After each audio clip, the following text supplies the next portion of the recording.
बच्चे एक important question करेंगे जो कि रियल नंबर्स का और pair of linear equation two variables का बेटा कंबाइंड क्वेश्चन है। देखते हैं क्वेश्चन में क्या बोला गया। क्वेश्चन आपसे कह रहा गया है product of two numbers is 1890। दो नंबर्स हैं, उनका प्रोडक्ट आपको ये दिया हुआ है और उनका डिफरेंस कितना दिया हुआ है, ये दिया हुआ है। तो आपको दोनों नंबर्स का एलसीएम निकालना है। नंबर नहीं पता तो क्या मानेंगे, एक्स और वाई।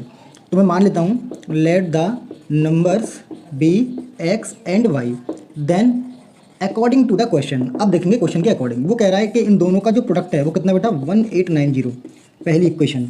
दूसरा कह रहा है कि इनका जो डिफरेंस है वो कितना दिया हुआ है, 3 दिया हुआ है, दूसरी इक्वेशन। मैं यहाँ पर ये मानूंगा कि जो x जो है वो y से बड़ा है, तभी तो इसमें से माइनस करने पर ही पॉजिटिव मिलेगा बेटा मुझे। अब देखिए आप जानते हैं कि x प्लस वाई का जो होल स्क्वायर होता है वो किसके बराबर होता है, वो आपका होता है x माइनस वाई के होल स्क्वायर के और प्लस 4xy के।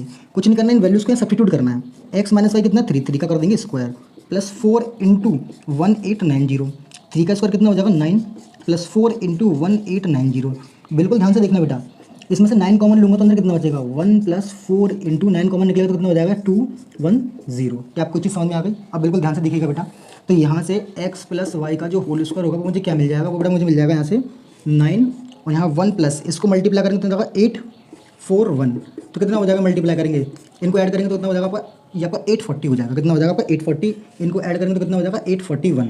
और यहाँ पर क्या लिखा हुआ x प्लस वाई का होल स्क्वायर, यहाँ से ढंग स्क्वायर यहाँ लगेगा रूट, तो कितना हो जाएगा 9 माइनस 9 मल्टीप्लाई 841 और कितना हो जाएगा x प्लस वाई। अब ध्यान से देखो ये इसका आंसर तो कितना निकल के आ जाएगा 3 और ये होता है 29 का होल स्क्वायर, तो कितना आ जाएगा 29। तो ऐसे x प्लस वाई मुझे कितना मिल जाएगा, ये मल्टीप्लाई कर ले बेटा, 9 3 27 हो जाएंगे और देखो 9 27 सही है, 3 2 6 और 77। तो ऐसे x प्लस वाई बेटा मुझे कितना मिल जाएगा, ये क्या यही मिलेगा, सॉरी जी आपका 8 हो जाएगा मेरे ख्याल से, 9 3 27 87 हो जाएगा बेटा। इसको मान लो तीसरी इक्वेशन।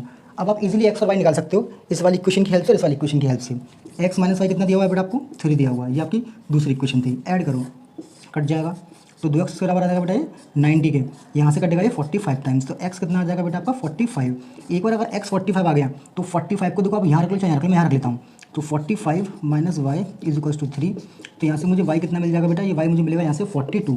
x मिल गया, y मिल गया। अब इन दोनों का क्या निकालना है आपको, एलसीएम निकालना है। एलसीएम निकालना बेटा हमें आता ही है। देखो 45 के पहले फैक्टर बना लो, तो 3 से कटेगा 15 बार, 3 से कटेगा ये 5 बार और 5 से कटेगा ये 1 बार। तो कितने बन जाएंगे 45 के फैक्टर बेटा ये 3 की पावर 2 इंटू में 5। अब बनाएंगे 42 के फैक्टर, 2 से काटेंगे 21 बार, 3 से काटेंगे 7 बार और 7 से काटेंगे 1 बार। क्या बनेंगे 42 के फैक्टर बेटा 2 इंटू 3 इंटू 7। कैसे निकालेंगे एलसीएम, लिख दो जितने डिफरेंट फैक्टर दिख रहे हैं, 3 दिख रहा है मुझे, 2 दिख रहा है मुझे, 7 दिख रहा है और बेटा 5 भी इसमें, और इसकी लगा देंगे हाईएस्ट पावर। तो कितना हो जाएगा 9 मल्टीप्लाई 2 5 कितना हो जाएगा 10 और इंटू में 7, 9 7 जो 63, 63 को 10 से मल्टीप्लाई करेंगे तो 360। तो उसका जो एलसीएम निकल के आएगा दोनों नंबर का वो कितना निकल के आएगा 630 निकल के आ जाएगा। तो बेटा इस तरीके से क्वेश्चन आपको बहुत इजीली सॉल्व हो जाएगा।